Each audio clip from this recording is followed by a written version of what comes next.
क्या यूक्रेन की मदद करना G7 देशों को पड़ सकता है भारी? यूक्रेन की मदद करने पर रूस ने G7 देशों को आखिर क्यों धमकाया? क्या G7 के यूक्रेन को मदद करने से शुरू हो सकती है कोई नई जंग? G7 शिखर सम्मेलन के दौरान सदस्य देशों ने जब्त रूसी संपत्ति से यूक्रेन को कम से कम $50 बिलियन का लोन देने पर सहमति जताई है। ये लोन को फ्रीज की गई रूसी संपत्तियों पर ब्याज से मिलने वाले रेवेन्यू से फंड किया जाएगा, लेकिन वो मूल राशि को जब्त नहीं करेंगे।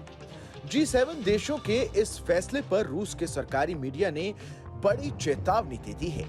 रूस के ग्लोबल टाइम्स कहे जाने वाले स्पुतनिक समाचार एजेंसी ने धमकी देते हुए कहा है कि अगर G7 देशों ने रूसी संपत्ति से यूक्रेन को कर्ज दिया तो उन्हें $83 बिलियन का नुकसान हो सकता है। ये पैसा इन G7 देशों ने रूसी अर्थव्यवस्था में निवेश किया हुआ है। स्पुतनिक ने राष्ट्रीय सांख्यिकीय सेवाओं के आंकड़ों के आधार पर गणना की है कि 2022 के अंत तक रूसी अर्थव्यवस्था में G7 सदस्यों के प्रत्यक्ष निवेश की मात्रा $82.8 बिलियन थी। हालिया आंकड़ों के अनुसार रूसी अर्थव्यवस्था में सबसे बड़ा निवेश यूनाइटेड किंगडम का है, जिसकी संपत्ति $18.9 बिलियन होने का अनुमान है। इसके बाद जर्मनी, फ्रांस और इटली थे। रूसी अर्थव्यवस्था में अमेरिकी कंपनियों का निवेश $9.6 बिलियन था। जापान और कनाडा ने $4.6 बिलियन और $2.9 बिलियन का निवेश किया था।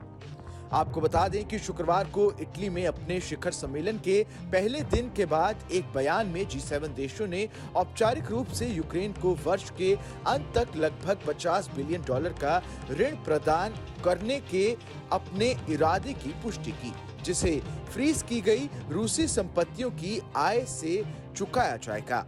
रूस के यूक्रेन पर आक्रमण की शुरुआत के बाद से यूरोपीय संघ और G7 देशों ने रूस के लगभग आधे विदेशी मुद्रा भंडार लगभग 300 बिलियन यूरो को फ्रीज कर दिया है। आपको बता दें कि रूसी राष्ट्रपति व्लादिमीर पुतिन ने कहा है कि पश्चिमी देशों द्वारा रूसी राज्य की संपत्तियों को जब्त करने पर उन्हें दंडित किया जाएगा। रूसी विदेश मंत्रालय ने यूरोप में संपत्तियों को फ्रीज करने को चोरी बताया।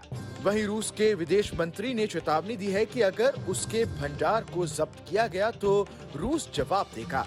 उनके अनुसार मॉस्को के पास पश्चिमी देशों द्वारा रूस में रखे गए धन को वापस ना करने का विकल्प भी है।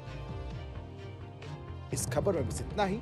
ये खबर आपको कैसी लगी हमें कमेंट कर जरूर बताएं। देश दुनिया की तमाम बड़ी खबरों के लिए देखते रहें न्यूज़ नेशन का डिजिटल प्लेटफॉर्म।